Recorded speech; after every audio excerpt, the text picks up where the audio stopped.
Have you ever dreamt of becoming the go-to in your niche, the known expert?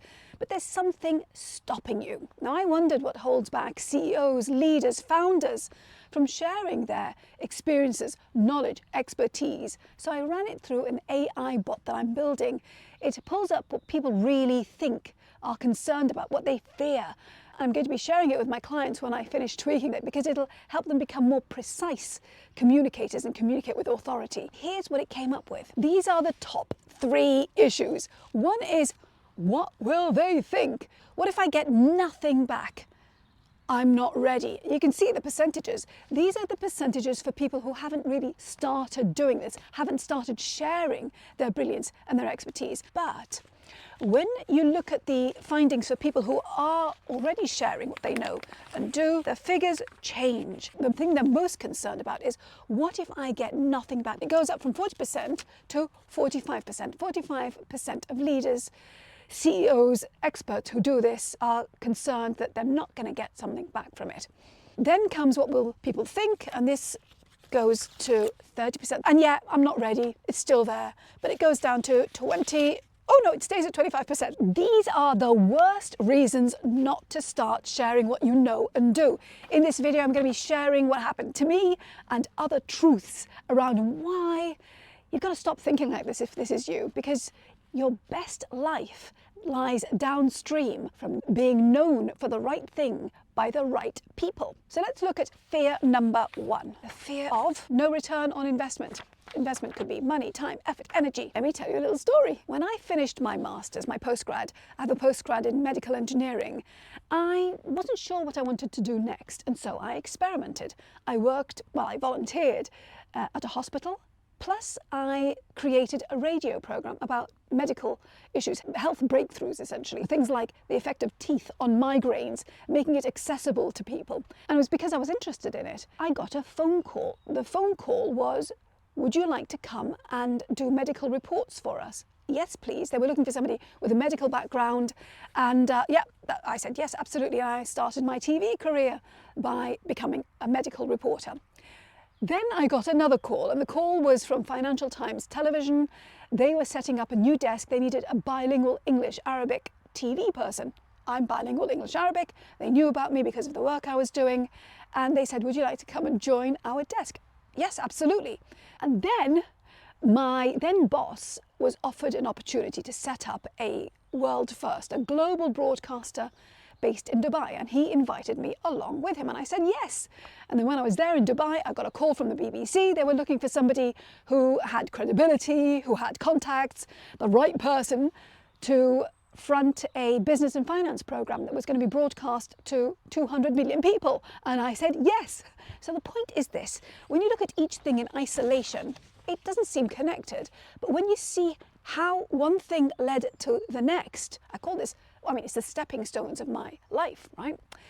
You can see very quickly how one thing could lead to the next thing. When you look at the beginning and the end, it's like, what? Like, how could that happen? And that's my point to you. You don't know what's going to happen. You don't know what the outcome could possibly be unless you're in the mix. And the most important thing is this: you have no idea what type of potential opportunity could be put to you if you're not part of what's going on, if your name isn't in the hat. And I don't mean dedicate your life to being on every single platform and just chained to the desk. That's not what I mean. I mean, be really good at what you do, have credibility, be a brilliant communicator, because it's all about how you share what you know and do. But do it, put yourself out there, be part of what's going on. So truth number 1 is, be very scared of staying exactly where you are, of being stuck where you are right now in 6 months, in 6 years. But you know something? If you believe in fear number 2, nothing is ever going to work for you. Fear number 2 is, I believe in magic. What do I mean by this? Let me tell you about the best people I love working with. These are people who know that this is the long game.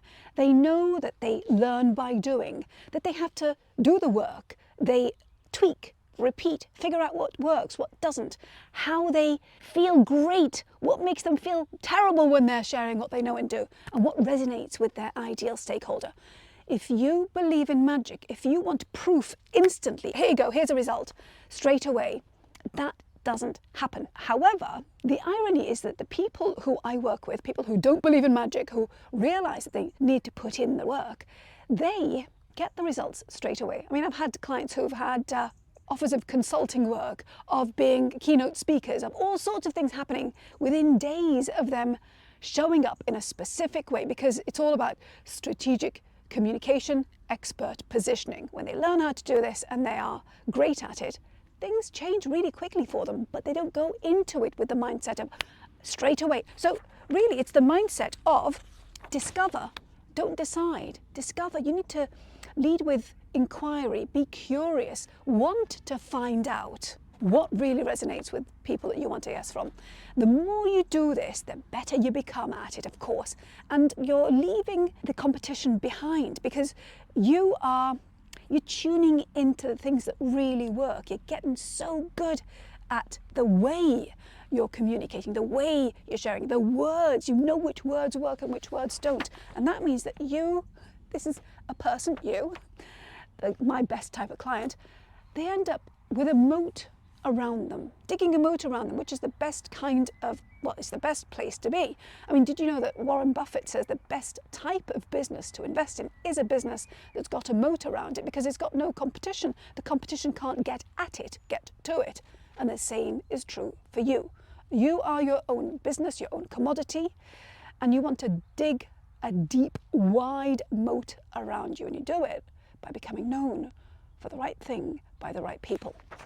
So truth number 2 is you've got to put in the reps. If you don't put in the reps, you will never know what you are capable of doing, being, becoming. And you'll never know, again, those fantastic opportunities that come knocking at your door as a result of being top of mind with the right person. So it's not about who you know, you see. It's about who knows you. And this is the final fear that I'm going to be talking about. You can really see my phone here in the sun. The final fear that I hope will not stop you from sharing what you know and do.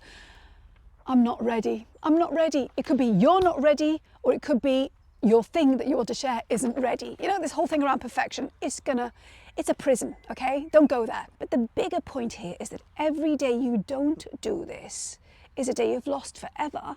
And it's never going to be as easy as it is right now to start. So tomorrow it's going to be a bit more difficult.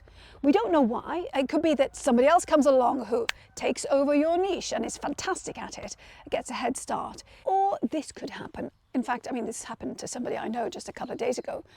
A very visible leader in a very huge global organization was laid off. There you go. Now, she does not have the power base that I build out with my clients. So she is having to scramble and start from zero, below zero, because it's not only the fact that she doesn't have direct contact with the best people for her who want more from her, but she's embarrassed, she's mortified, because she was essentially fired. So you don't know what tomorrow brings, but you can start sharing what you know to be true right now, today, and start building out your power base and digging out that moat. But this really is on you. If you don't make that decision, if you don't take action, then nothing changes. That's my dog. She's always assisting me in the background somewhere, but today she's barking at leaves that are falling. If you want help with this, click on the link below the video. You'll get support, you get systems, you get feedback, input. You go at warp speed and with help instead of doing it all on your own. So truth number 3 is just start. But start with the right help, support, systems. That's when you'll get results. And realize that the next time you see somebody on fire, nailing it, out there, known, doing it, being quoted, it's because they took action even though they had fear. Right? They were scared of something. Maybe one of the things holding you back is that you think you're going to have to spend an insane amount of time figuring out what to share, how to share it, what to put together, and that you have to come up with something new every single time. What if I was to say to you that you don't need to do that, that the way to get success fast is to use old information. That's right, you want to repeat what you've said before. If that sounds a bit mad, then watch this video next, because it takes you through exactly what it means, how you do it, and why it works. Remember, you're digging that moat all the time. And if you want my help doing this, then click on the link below the video if you're ready to invest in yourself. I'll see you in the next video. Bye!